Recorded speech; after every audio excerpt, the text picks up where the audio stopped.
Okay, so we are going to go ahead and get started. Give me just 2 seconds. I'm going to pull up a PowerPoint and share my screen.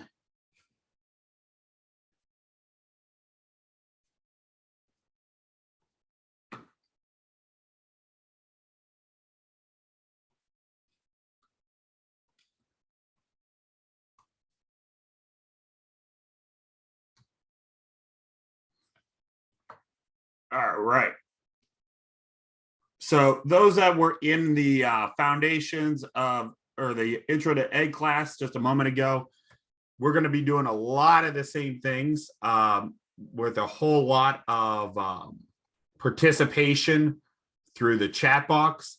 You guys can unmute if you have any questions, but most of the conversations can go through a chat box. I am going to be monitoring. I'll monitor it also. So if there's anything you need, let me know, or if something's not working, let me know. But we'll basically go through the participation mostly through that. So with that being said, we're going to go ahead and get started. So don't forget, by tomorrow night at 11:59 p.m., post an original post on the discussion board to the question. So there's a prompt already there. Make sure you go on there. You're just going to post an original response. And then by Sunday night at 11:59, post a response to 2 of your peers. So I'm going to try to get you guys to interact a little bit more, and I want real thoughtful engagement. As long as you answer the question, I'm not real concerned about the length or anything, but as long as you have some real in-depth. And Kayla says that there's a Kayla, I will go check that right after class. I will double check that to make sure. Kayla says that there's some problem with the discussion board. I'll go in and see what the issue is and how I can fix that. So thank you for letting me know. Once again, after this class, I'll take a look at it. But if there is any other questions or concerns, let me know, and we'll go from there. So the goals for today, we kind of went over a whole lot on Monday, and I know that was a whole lot. So we're going to kind of reinforce the things that you really need to know and the things that are going to be on a test.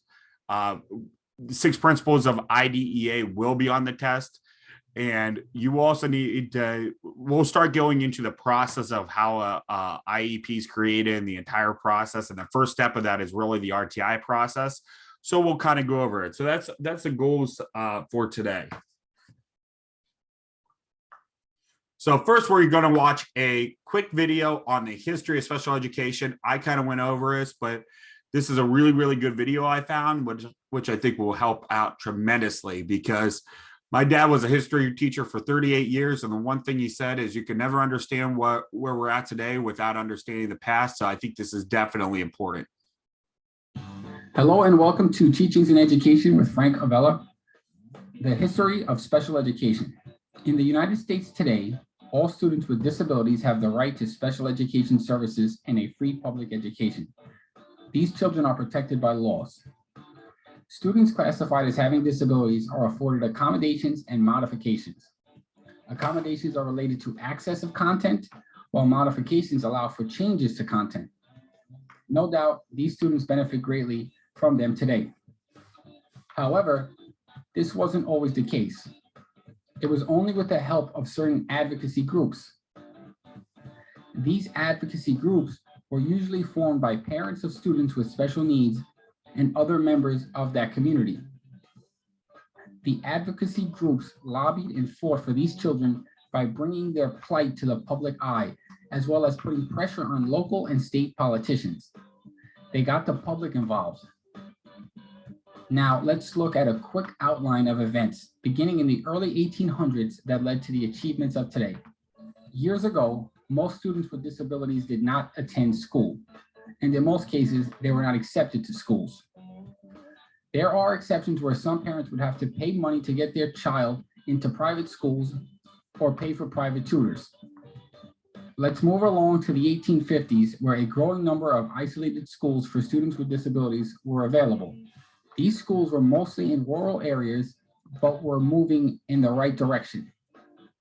Moving toward the 1880s, we sort of took a step back for disabled children. Scientist Francis Galton spread the ideas of eugenics, which discussed the sterilization of disabled individuals. Individuals with disabilities began being placed in institutions, many of which provided conditions similar to a jail. Let's fast forward to the 1920s. And the good news is that more and more children with disabilities were finding their way into public schools. Yet almost all were in separate classes and kept in separate rooms. Then to an important time, the 1970s, which is really where special education started. Laws were put in place for funding for special education students. And Public Law 94-142 was passed as the foundation for special education. Continuing to the 1990s, where important laws such as IDEA of 1990 was passed, and students had the right to general education curriculum. And if you look at schools today, we see a push towards what is called the inclusion movement, which basically ensures all students with disabilities have the opportunities to participate with non-disabled general education peers.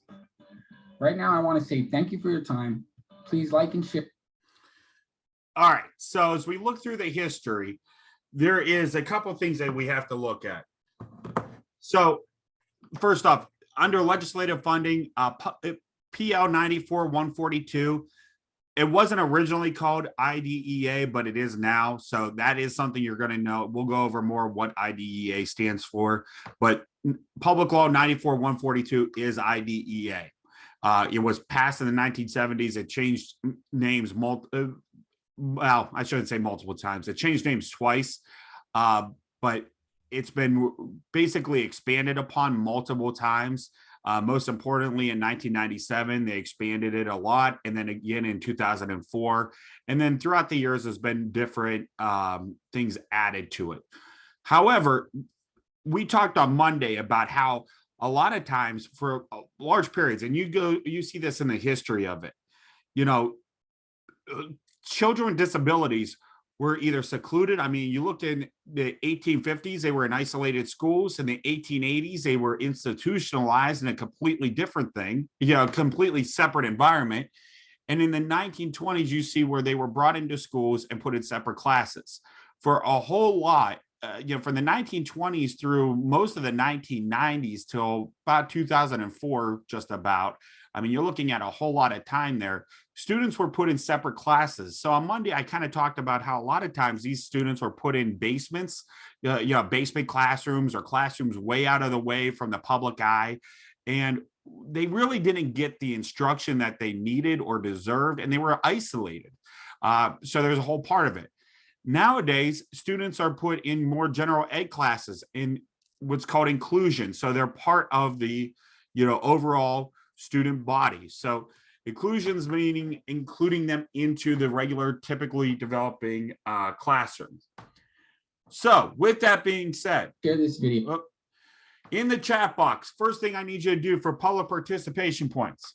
What are your thoughts on inclusion? And there's no right or wrong answer, but what are the pros and cons of this practice? This doesn't have to be a super long response, could just be, one sentence. I care more about quality than quantity of responses. So, but in the chat box, what is your thoughts on inclusion? Like I said, there's no right or wrong answer. So go ahead, take a couple of minutes and answer that in the chat box right now.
going to give you guys a couple more minutes, but these are some really, really good responses coming in.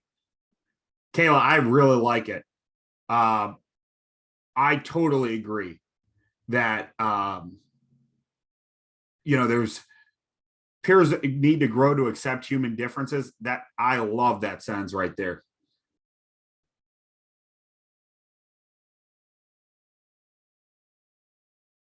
About one more minute for everybody.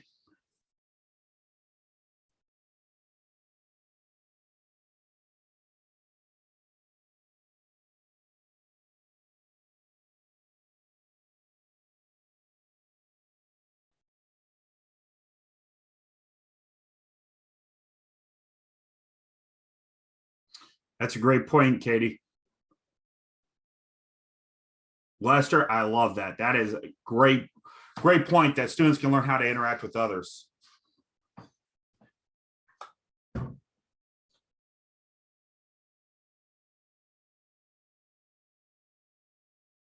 Thirty more seconds.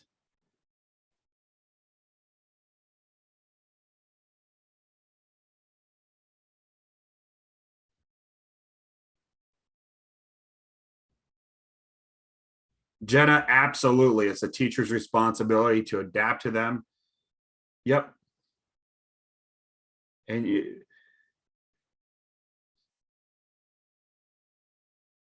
great point, Kylie. Those are still typing. Keep going ahead. Put those answers in the chat box. I'll keep checking them out. So my personal thoughts on inclusion is I agree with most of you. I think, honestly, inclusion can be a very, very good thing and should be the goal of most children to get them included. Biggest thing is it has to be individualized. That decision has to be made on a, one-on-one basis for each individual kid. But once again, I think the goal should be to have that kid included because I always look at the big picture. And at the end of the day, once these kids graduate, whether it's students with disabilities or your typically developing child, they're going to be forced, all to live within the same society. So I think the more time they spend with each other now, it grows, helps grow acceptance. And based on a lot of my experiences, I find that having inclusion actually helps your typically developing kids more than the special needs kids because it helps them grow empathy and understanding of others and acceptance of others. So yeah, there are times like Lester said and a couple others have said that sometimes typically developing kids can bully them. That I'm not saying that doesn't happen. I'm not that naive to say it never happens, and that is a problem. However, a lot of times it helps with acceptance too. And Caitlin's right. Sometimes students with disabilities may not comprehend. And I think it was Jenna who mentioned that it's up to the teacher to kind of adapt to those kids. So I think a con for your general ed teachers, and I think most of you guys are going into general education teaching, that means it is going to be more work for you. And I'm not going to sugarcoat that. However, that's not always a bad thing because a lot of the interventions that you put in place to help that kid with disabilities may help other children that also are struggling. So there's a whole lot of benefits. So I think we had a whole lot of really good thoughts in the discussion. And we'll talk more about this too here later on. So IDEA stands, what does it actually mean? And this is important. This will be on a test and this is critical that you know it. It's Individuals with Disabilities Act. Once again, it was originally passed in the 1970s. It was called something different, but you don't need to necessarily know that as much. But what it's called now is Individuals with Disabilities Act. It's often referred to, and I'll refer to it as IDEA. So like I said on Monday, special education, we love our alphabet soup. There's going to be a whole lot of acronyms you need to know. This is one of them. IDEA is critical that you know. So there's 6 principles of IDEA when it was passed. All right, there's 6 different principles, and we touched on these, but we're going to dive into them. We talked about these on Monday, but we're going to dive into them today. These are critical that you know, and these are in no particular order, but these are critical. Free and appropriate public education, or FAPE. That's another acronym you'll need to know is FAPE, free and appropriate public education. Appropriate evaluation is another principle of IDEA. Now, the book calls it an MFE. That's a multifactorial evaluation. In Ohio, we refer to it as ETR, or Evaluation Team Report. Both MFE and ETR, for our purposes, mean the same thing. It means appropriate evaluation. It's going to get confusing, okay? But those two mean the same thing. Also, another principle of IDEA is an individualized education plan, or an IEP. That's another acronym you need to know. Least restrictive environment, LRE. There's another acronym you need to know. Trust me, we will work on these and work on these and work on these, because these are acronyms that get used quite frequently in education. So you got to be familiar with them. So least restrictive environment, we'll talk about this more in a second, but one of the LREs is inclusion, putting the kids into the public education or the general education setting. Other principles of IDEA is parent participation. So for years, schools kind of made decisions without parents necessarily consenting to different things. So you can understand the consequences of that and the repercussions of that, which is not always good. And finally, the other principle of IDEA is procedural safeguards. So that a couple different things. First off, procedural safeguards refers to a document that each parent gets every time we have a meeting. A lot of parents, quite frankly, just say they don't need them because they get so many of them. But not just that, there's also what's called a prior written notice that each parent gets before the school does absolutely anything with their child. They get notice of it in special education. And we're going to dive into each one of these here today. But these are all very important to know. So here is the introduction to IDEA. Here is a quick video to kind of go over everything that we're going to talk about. In this series, we will be discussing the 6 principles of the Individuals with Disabilities Education Act, also known as IDEA. The 6 principles are eligibility, evaluations, individualized education program or IEP, parent and student participation, least restrictive environment or LRE, and procedural safeguards. The Individuals with Disabilities Education Act is a federal law that makes available a free, appropriate public education to eligible children with disabilities in the least restrictive environment throughout the nation. IDEA governs how states and public agencies provide early intervention, special education, and related services to more than 6.5 million eligible infants, toddlers, children, and youth with disabilities. Over the last 40+ years, we have advanced our expectations for all children, including children with disabilities. Classrooms have become more inclusive with access to general education and accountability for improving educational results and outcomes. Significant progress has been made towards protecting the rights and meeting the individual needs of students. The outcome or purpose of IDEA is to prepare the child for further education, employment, and independent living, so children are prepared to lead productive and independent adult lives, to develop economic self-sufficiency. To achieve this outcome, children with disabilities must learn basic reading, writing, arithmetic, and spelling skills. The IEP needs to address the child's deficiencies and close the achievement gap between students with disabilities and non-disabled kids. We invite you to explore and learn about the 6 principles of IDEA. Okay, so that's kind of a little preview of everything we're going to go over, and we're going to talk about a whole lot here. All right, so first off, principle number 1 is free and appropriate education. Before we get into that, I wanted to say IDEA is basically how schools get funded for education.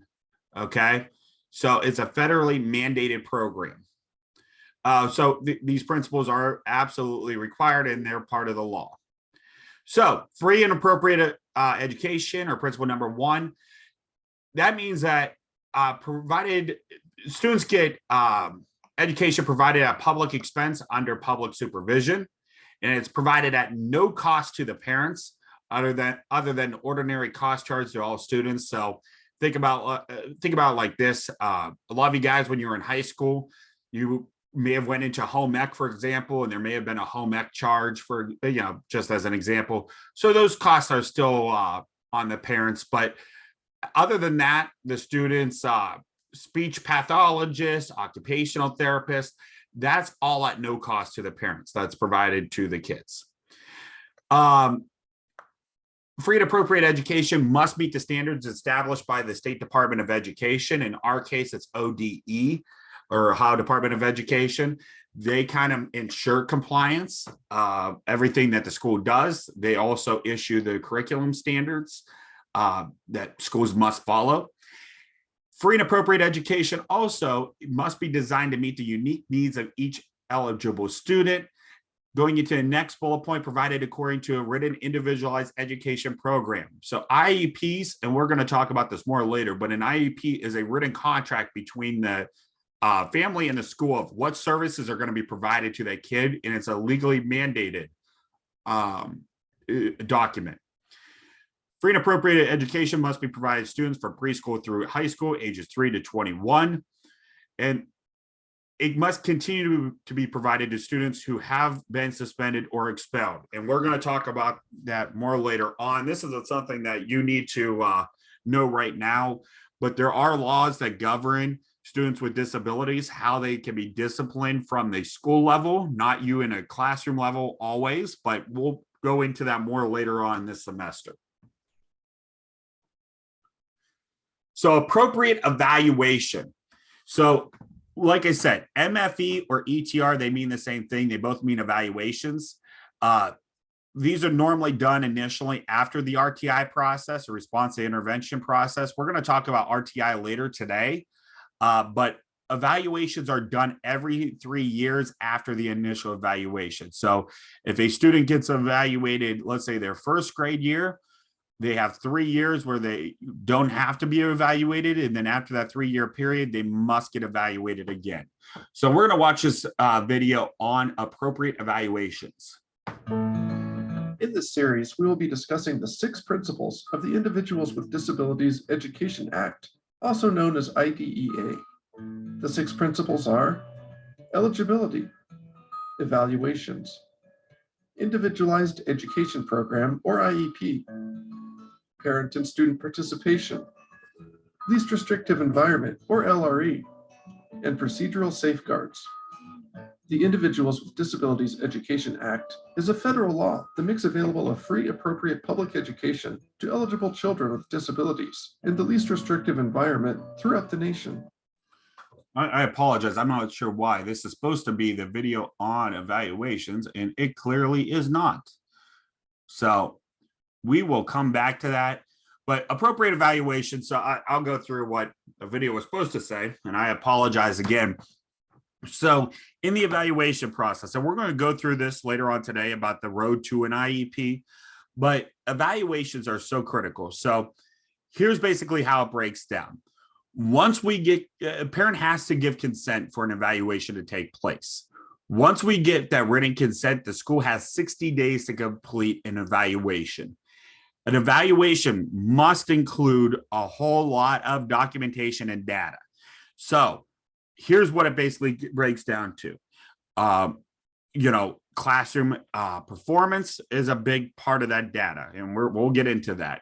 But also we have a school psychologist that comes in who will do a lot of the IQ testing. And when we think of IQ testing, we always focus on like the full scale IQ. Generally as a society, we've always, kind of focused on the full scale IQ, but professionals in the field and myself personally don't normally just focus on that, because what a full scale IQ is it breaks down into different parts of the IQ, which means like fluid reasoning, processing speed. There's a whole lot more to it, but the full scale IQ kind of gives you a summary of what the student's IQ and functioning level is, but it's not always indicative.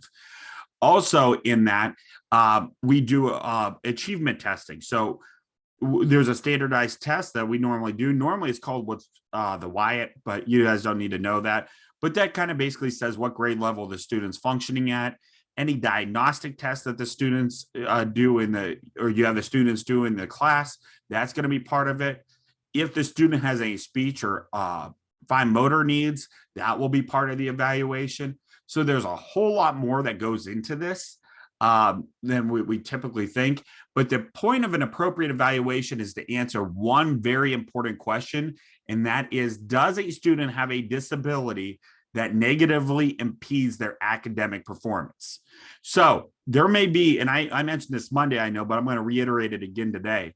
Not every kid that has a disability necessarily will qualify for an IEP or special education.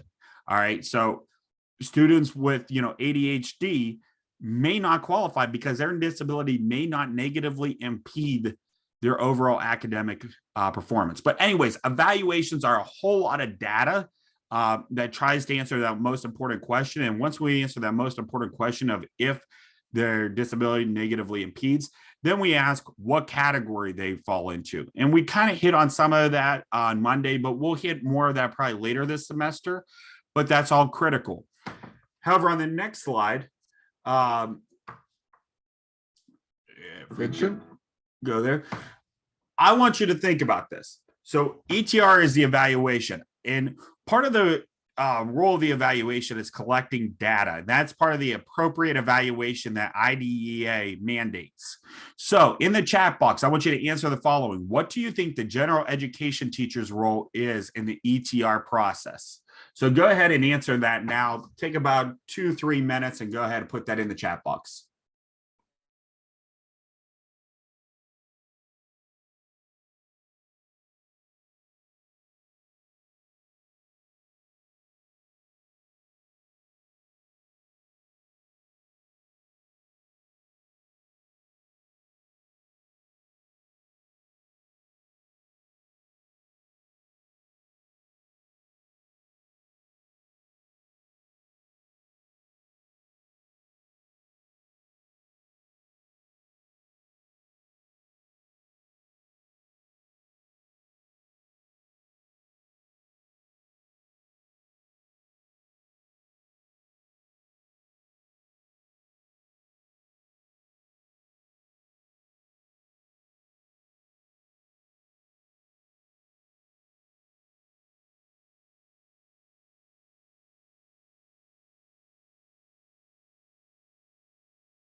Hey, Corey, I'm driving and I feel like it probably wouldn't be safe for me to type that response in.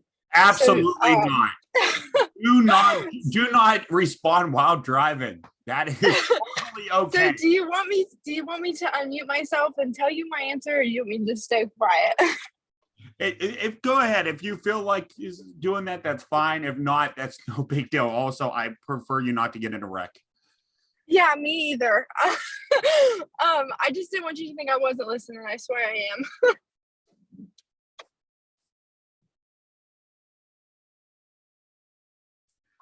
Everybody else that is not driving, please respond in the chat box. If you are driving, just let me know. No, not a big deal.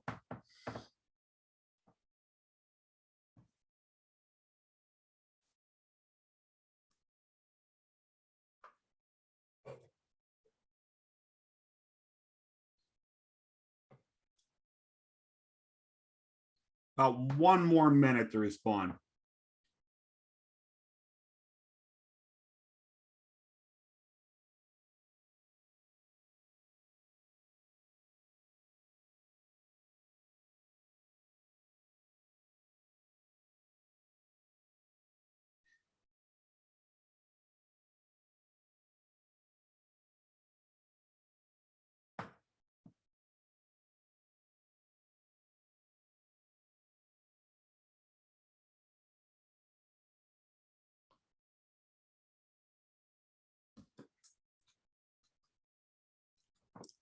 All right. So Ashley, Kayla, Katie, you guys are all on the right job.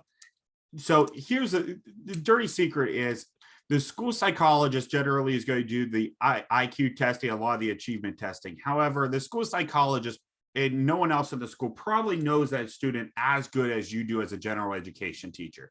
You're going to be interacting with that student every single day.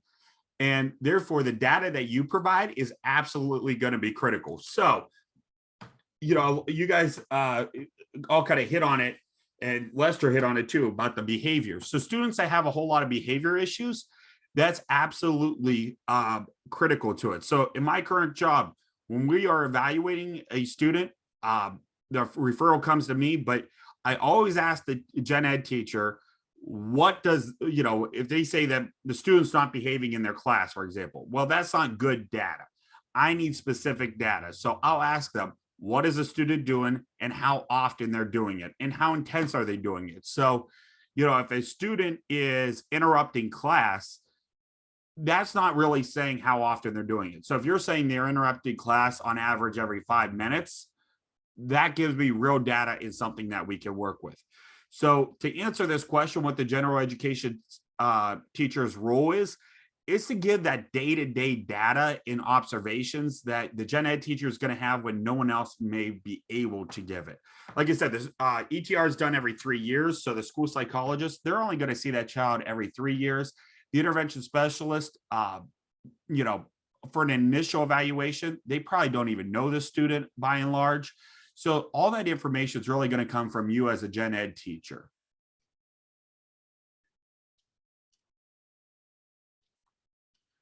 So principle number 3 of IDEA is the individualized education plan. This is a legal document that is a contract between the family and the school. These are done annually. So every single year, these are done. It addresses the child's weaknesses. So when we think about the evaluation, the evaluation really does 3 things. First off, it answers the most important question. Does a student have a disability that negatively impacts their ability to succeed in school? That answers that. Then it answers what category is best suited for them. But then the third thing it answers is what is a student's deficiencies or weaknesses? That's the evaluation. The IEP addresses those deficiencies and weaknesses. So ETR gives a whole lot of data. The IEP says, how are we going to solve those issues? It's a plan. It's a blueprint of how we're going to address that student. But it also identifies a child's least restrictive environment, or LRE. So going back to that question I asked from the beginning about inclusion, we want our kids to be included as much as possible. So the data has to justify the least restrictive environment. That's critical there. So whether that student is going to be in an inclusion type setting, whether we are pulling them out, whether we are, they need more services than what we can actually provide, all of that is critical. Okay. So all that data that we get from the evaluation goes into the IEP. IEPs also it's not listed on here, but they're also going to include accommodations and modifications.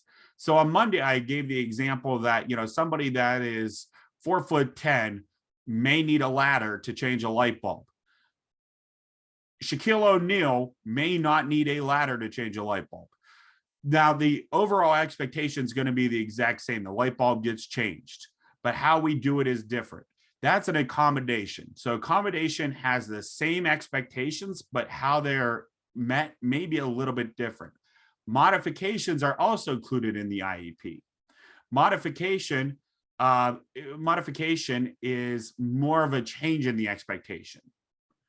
Now, IEP meetings include the following: a parent, guardian, a student, if they're a certain age, normally if they're 14 years or older, they will be included, a general education teacher, a special education teacher, or an intervention specialist, and a district representative. Those are all mandated people in a meeting. Other optional members may be a speech language pathologist, an occupational therapist, or a parent advocate. Now, there could be a whole host of other people too. I've had IEP meetings with students that have had 16 people in it before.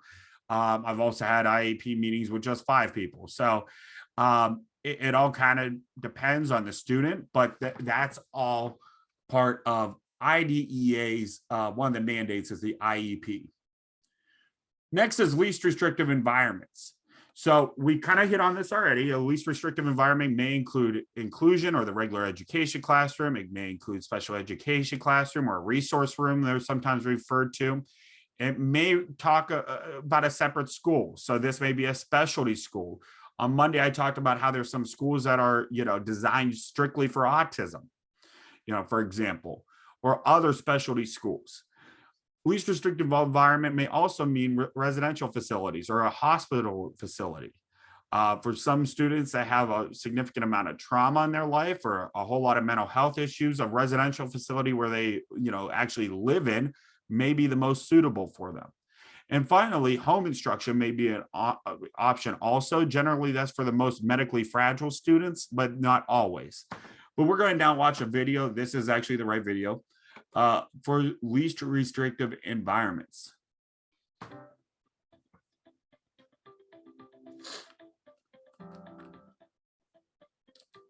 The word environment makes LRE sound like a physical location, but it's actually a term to describe your child's educational program. Where your child learns is only one piece of the program. IDEA calls for children with disabilities to be educated with children who are non-disabled to the maximum extent appropriate. This means that children who receive special education should spend as much time as possible with peers who do not receive special education. The key word here is appropriate. It refers to what's suitable for each student to meet their educational needs and be successful in their educational experience. Each student has their unique educational needs. Therefore, there is not one right environment for all kids. The IEP team will work together to determine the appropriate LRE for your child. This team, which includes the child's parents, will consider the child's educational goals, abilities, and needs. Another term you will hear in conjunction with LRE is the word inclusion. An inclusion classroom is a general education classroom that includes students who receive special education. The concept of inclusion goes beyond placement in a general education class. It also aims to have a child participate in the classroom, lessons, and extracurricular activities. While IDEA says that students with disabilities should spend as much time as possible in the regular education classroom, it does not require this for all students. IDEA recognizes that not all children with disabilities will make progress in the regular education classroom. Therefore, it requires school districts to offer a continuum of placement options to ensure students are not excluded from public education. The continuum for placement options goes from the least restrictive option, the regular education classroom, to the most restrictive option, which is home instruction.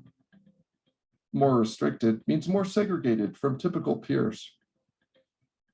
Another term you will hear in conjunction with LRE is FAPE, which is the requirement that your child is provided free, appropriate public education. So what does this mean for your child? Free means that your child must be educated at the public expense. Schools cannot charge parents for any service that is included on their child's IEP. Please keep in mind that families do have to pay the same incidental fees as regular education students. Appropriate requires educational expectations that are individualized for a child with disabilities. Public refers to the public school system. Private schools, including private religious schools, are not required to follow IDEA. And education means a public education that is provided to eligible school-aged children that prepares them for the future. Don't miss the other videos. So one of the things that hit on there, mostly towards the end, is LRE is part of FAPE. Therefore, anything that's listed on the IEP, the school must provide. So I only mention that because, so let's pretend a student needs a specialty or separate school.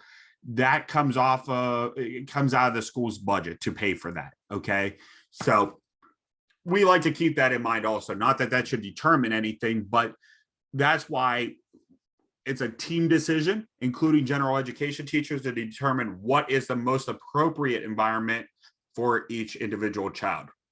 In this series. So principle number 5 of IDEA is parent participation, which is, it sounds simple, but this is something that was not always provided. And the thing is, and this is one thing that I want you guys to kind of think of. you are you're going through a class right now on the intro to special education. Most parents do not take a class on special education. They kind of learn, as they go along with their child. So they don't always understand everything that obviously you guys are going to understand because they haven't had this class or have any classes on it. So, for a long time, parents were not a mandatory participant for this. So parents are now mandatory members of the evaluation process and the IEP process. The other important thing is parents have an equal say in educational placement decisions, or their LRE. So think about it like this. Parents never had a say for a long time in where their child was placed. Now they do. They are equal members of the IEP team and in the evaluation team, and they help make those placement decisions. So in the chat box, I want you to think about this, because a lot of you I know mentioned that you guys are going to go to general education, but it doesn't really matter if you're a gen ed teacher or a special ed teacher. It doesn't really matter because you're equal members of an IEP team. So you're in an IEP meeting with a contentious discussion based on a student's least restricted environment. Mom wants her son to be in a more restrictive environment than the school thinks. So this happens a lot. A lot of times parents want to throw everything, they can for the benefits of their child. It's not necessarily malicious, but how would you tell mom the benefits of a less restrictive environment to begin with? So how would you handle the situation, and what kind of are some of the things you would tell mom to get her to understand that maybe you want a less restrictive environment for their child? Go ahead and answer that. Take about 4 minutes or so and put that in the chat box.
About 3 more minutes for you that are not driving. Sadie, great response. I agree. More room to grow, more opportunities, better environment. Absolutely.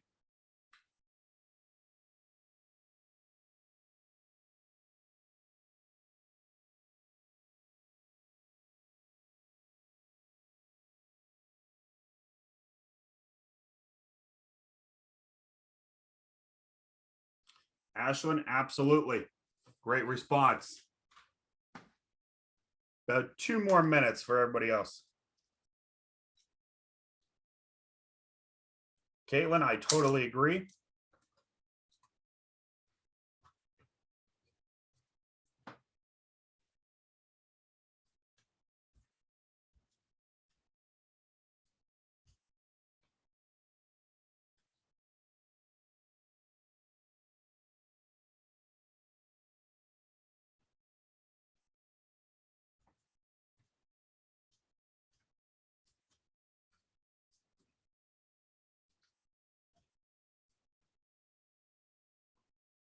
About 1 more minute.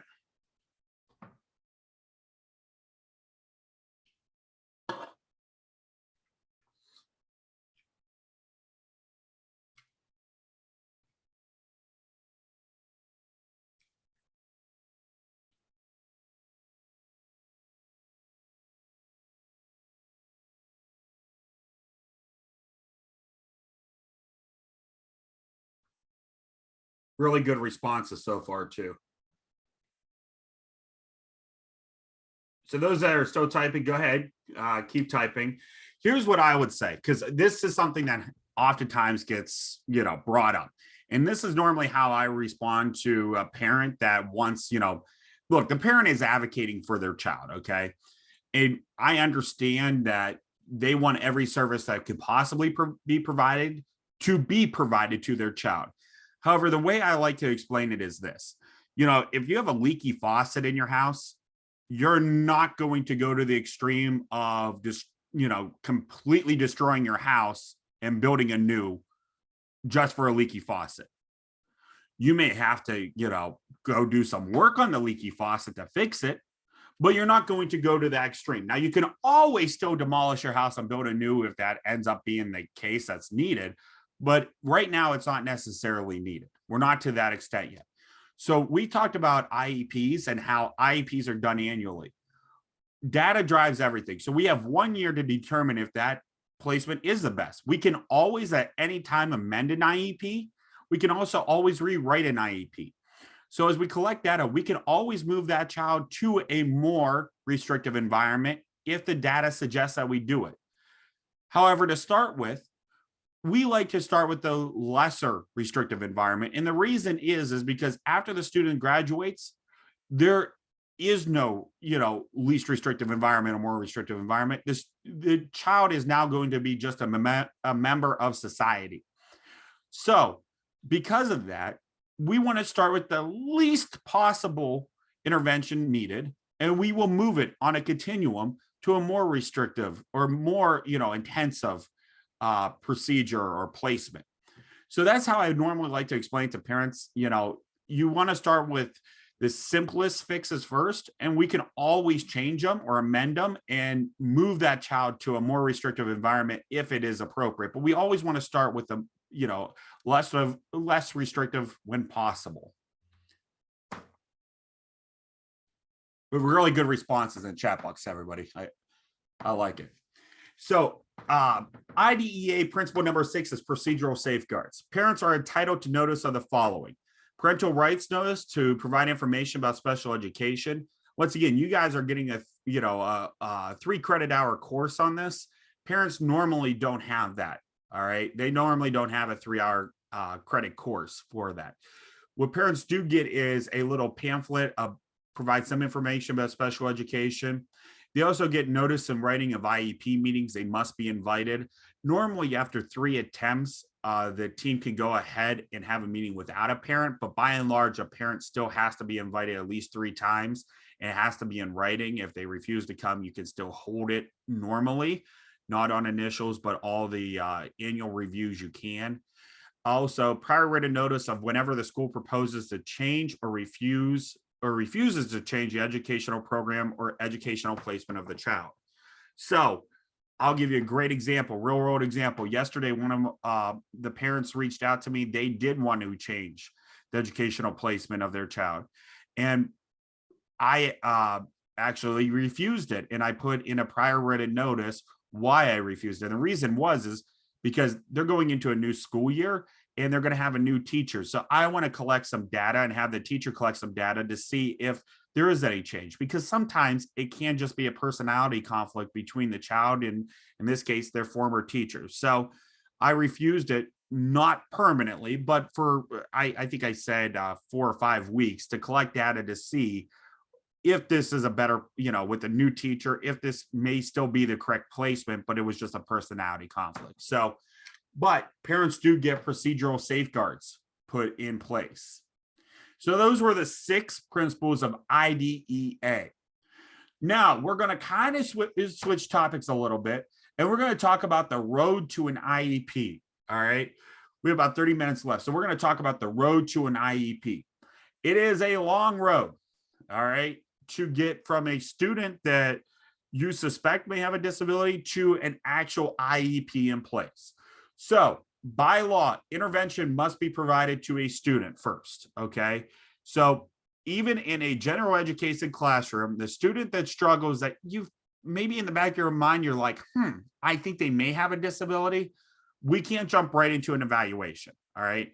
there has to be some basic interventions put in place first. And this is typically done through RTI, or a response to intervention program. All right. And we're going to dive into that. That's going to be what we really dive into now. But I'm going to go through everything here, and we'll talk about more of this throughout the semester.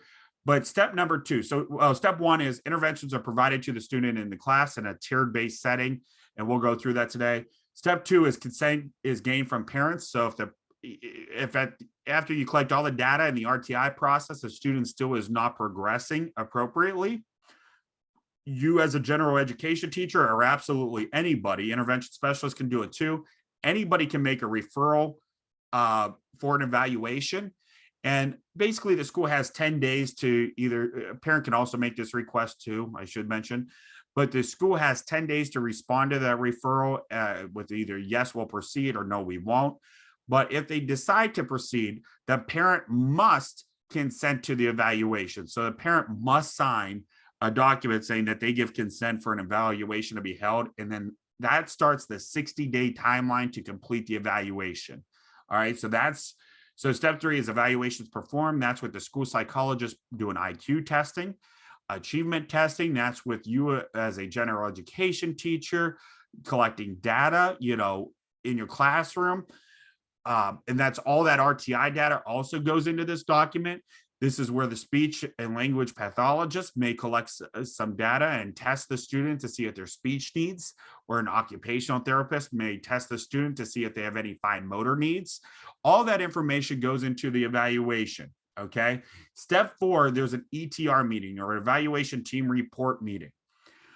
Basically, the school psychologist attends, general education teacher attends, intervention specialist attends, a district representative must attend, a parent must attend.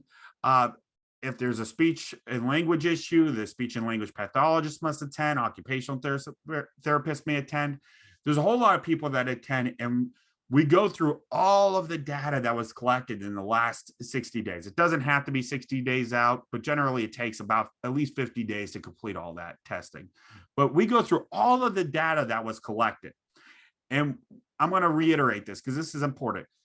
The ETR is going to answer 3 questions. Question number 1 is, does a student have a disability that negatively impacts their academic performance? We're going to answer that question with all the data that we collected, all right, in the evaluation. All that data is going to justify either yes or no to that question. If the answer is no, the student does not qualify for special education. If the answer is yes, we move on to the next question is, what category do they best align with? And we're going to go through categories, I believe, next week. We'll go through different categories a student may qualify for special education, okay? And then number 3 question is, what kind of deficiencies does the student exhibit, or what kind of deficiencies or weaknesses do they have? All of that's going to be in the evaluation, and we're going to talk about that. After the ETR meeting, if we agree that, yep, the student has a disability that negatively impedes their academic performance, we have 30 days to write an IEP, or an individualized education program. Once again, that IEP is going to kind of address the student's weaknesses and deficiencies.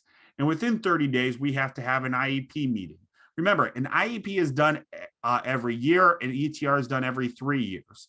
So an IEP meeting must be held, and we go over everything, including least restrictive environment, accommodations, modifications. We go through all of that. So as you can tell, from the time we get consent to a time an IEP is written, it could be 90 days or 3 months. So it is a lengthy process that we go through. So we'll go through the entire process this semester, but we're going to start with the RTI process. This is one of the objectives that we must meet for this course. So the RTI process, this is not an official SPED process or special education process, but it provides basic interventions on a tiered approach, and data must be collected with fidelity. So we're going to watch a quick video on that.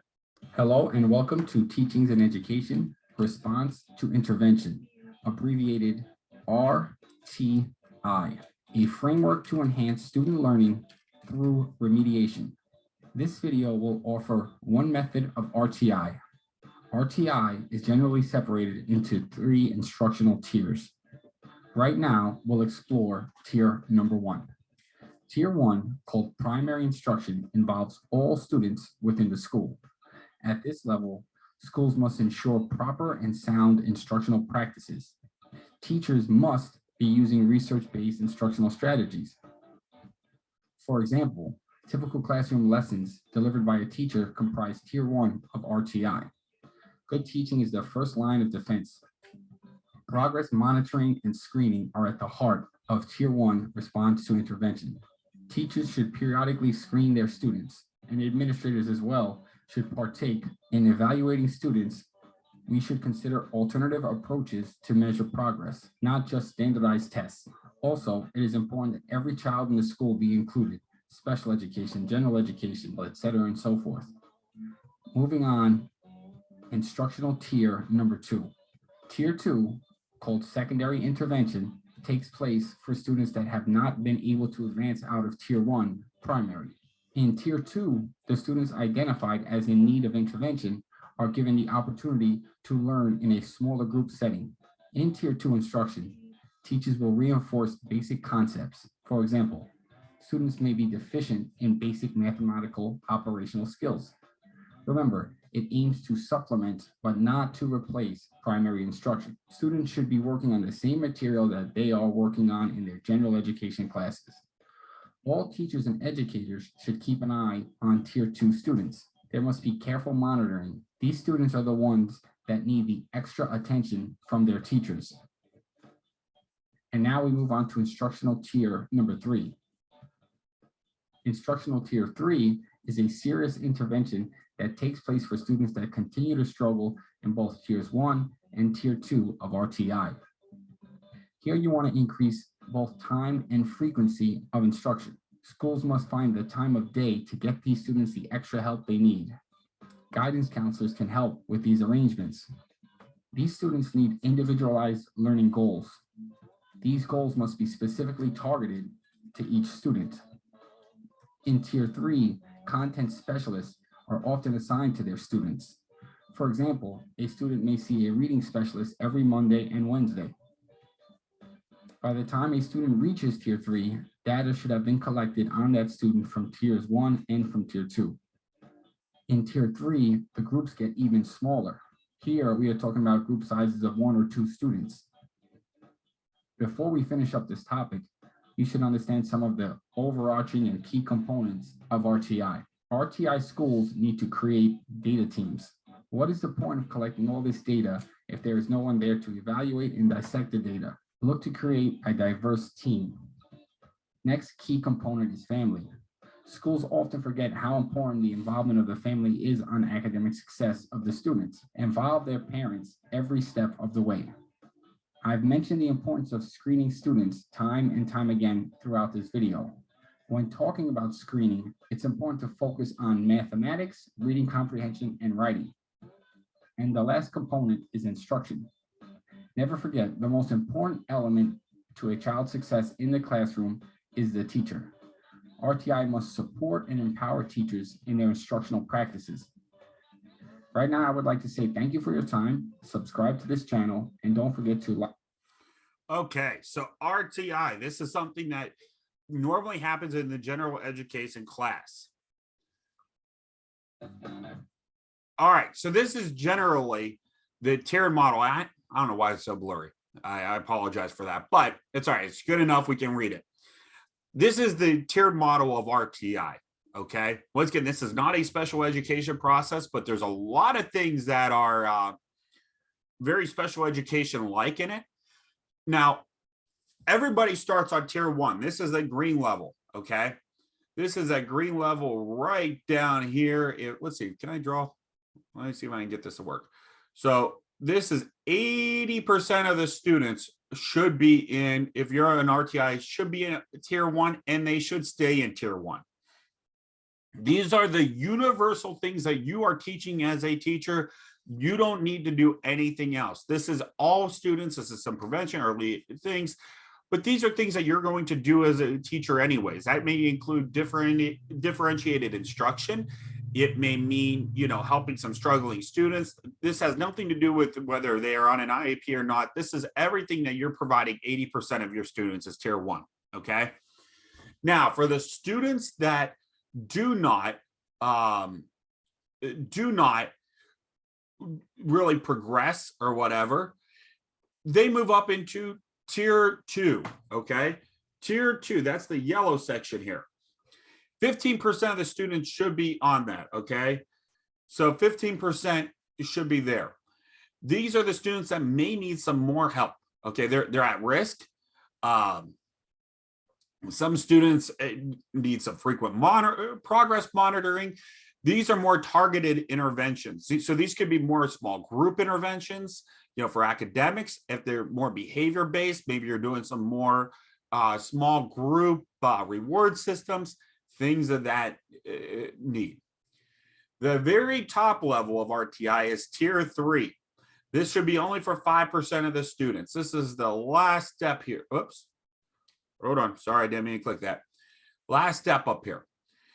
So these are students that this is more individualized. This is where you're going to work really one-on-one with students, maybe one-on-two, you and two students, maybe for academic needs. But these are the students that are really struggling. Now, to progress through these tiers, you need a whole lot of data. And I don't mean, so if you try, let's say little Johnny has a hard time focusing in class. Let's say you try, a tier 2 intervention of just, actually tier 1 intervention of moving them to the front of the class. Maybe you just give them preferred seating, you set them up by you. You can't just do that for 5 minutes and go, whoops, tried it. Johnny still was a pain in my behind and, wipe your hands of it. No, you got to collect about 2 weeks of data saying, I tried them at the front of the classroom. Tier 2 may be more targeted. So it may say, maybe Johnny can, walk around the classroom, or maybe you put a little, some more small group. It is targeted, but it doesn't impact everybody necessarily, but you give them some ability to move around or whatever in the back of the classroom, as long as it doesn't distract. You do that for 2 weeks. It's still not working. Now they move up here to tier 3. That's where we're looking at, okay, maybe we pull Johnny out more. We give him more frequent breaks in the classroom. Things of that nature. You do that for, 2 weeks, a month, whatever. It's not working. Once you go through all that, that's probably where I would recommend going into making a referral to the special education department to do an evaluation on that student. Okay, after you go through all those 3 tiers, that's generally where we get most of our referrals. But there has to be data that backs up everything. So if you're moving a student from tier 1 to tier 2, there has to be data explaining why and what you tried and what worked, what didn't work. Tier 2, same thing. There has to be data. What did you try? What worked? What didn't work? Tier 3, same thing. All of that is required to go into a referral for special education. Now, the next slide, I am not going to have you do, so we're not going to worry about it. But I will say that some people do say RTI process is special education without funding. The rationale behind it, like I said, you don't have to answer this, but the rationale behind why people say that is generally the interventions that you're providing in class are some of the interventions that may end up on their IEP. I gave the example about little Johnny, maybe giving him frequent breaks, preferred seating. Those are things that could be an accommodation for that child on an IEP one day. All right. So, but there is no funding for the RTI process. Now, we go through all of that. And why is that so important? So give me 1 second. I am going to pull up a document. And if there's any questions, go ahead, put them in the chat box. I know that's a lot, but I want to go through one more thing. So if there's any questions, put them in now as I pull this up.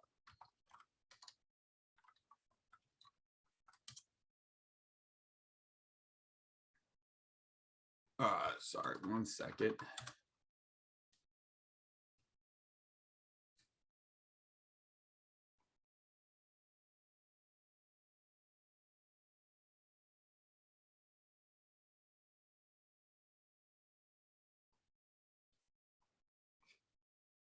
All right, let me share my screen again.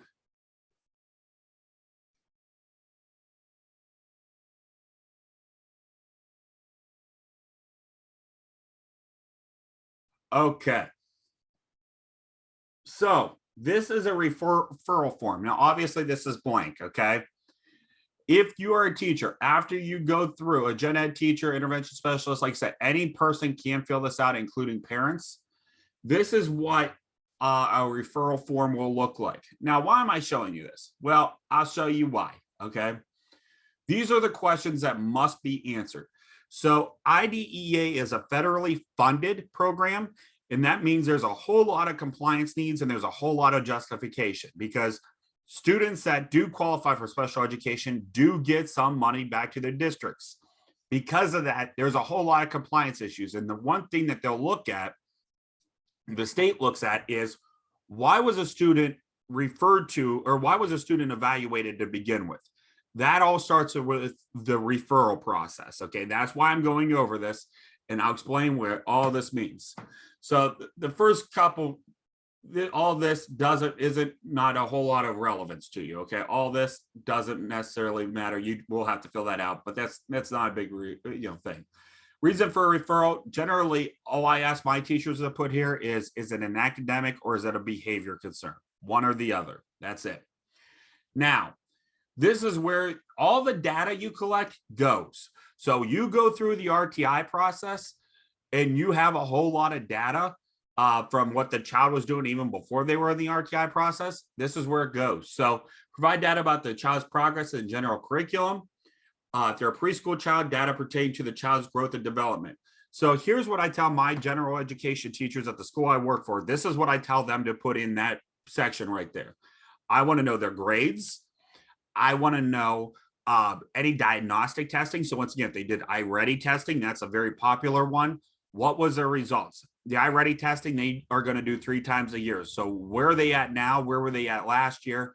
All of that information is relevant.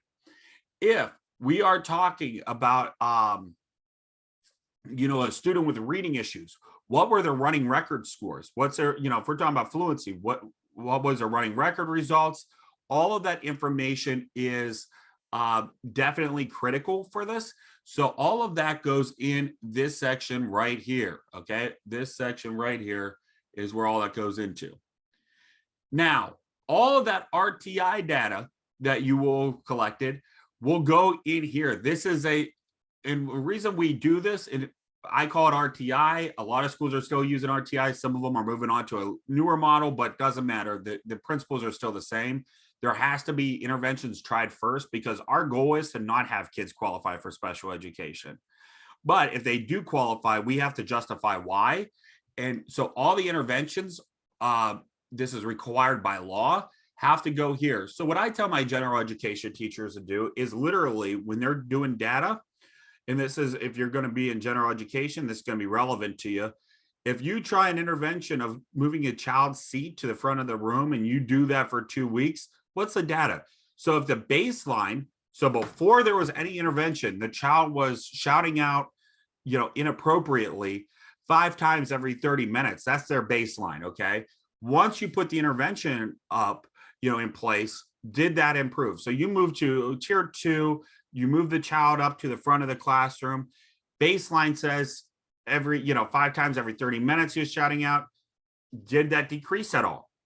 If the answer is yes, and it decreased dramatically, that may be where the child ends up as tier 1. But for this case, let's say he doesn't. You try that, doesn't work. Now, you move to tier 3, frequent breaks. What is he still shouting out about 5 times every 30 minutes? Has it increased? Has it decreased? You're putting all the dates here. And every intervention that you do those dates, you're putting here. All right. Now, trend data, this generally is, obviously there won't be an IEP if this is an initial referral, but these are all things that is important. This is why collecting data is so important. Now, I'm going to skip through some of this. We're going to go down to attendance. Students with disabilities. We have to say, and the most important question, I'll keep repeating it, is the most important question is, does the student have a disability that negatively impacts or impedes their academic performance? That's the question. Well, if the student has irregular attendance, is it a disability or is it the lack of attending school? Okay. Other things is, is a student age appropriate? Maybe it's a maturity, issue that we have with the kid?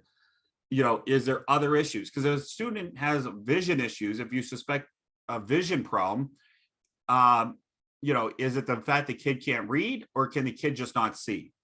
So we got to go through that. All of this is relevant, okay? Environmental factors. Now, most of the rest of this is not as relevant, but I wanted to show you this document because when we go through the RTI process and you are in a classroom, that's going to be important for you. All right. So with that being said, that's all I have for you today. Anybody having any questions, feel free to ask them. I know that's a lot of information. Next week, we're going to go through more. We start with the RTI process. Next week, we'll dive more into the evaluation process and the IEP process. We'll go through all of that so you have a basic understanding of it. Any questions, feel free to ask. I will work on the discussion boards. If I can get them fixed, I'll send out an email. As of right now, the discussion board original post is due tomorrow night. 2 peer responses by Sunday. If I can't get that figured out today, I'll send an email also. We'll figure that out. Okay. Nobody gets stressed out. Other than that, that's about all I have. Once again, any questions, feel free to reach out. Other than that, have a great rest of your week, everybody.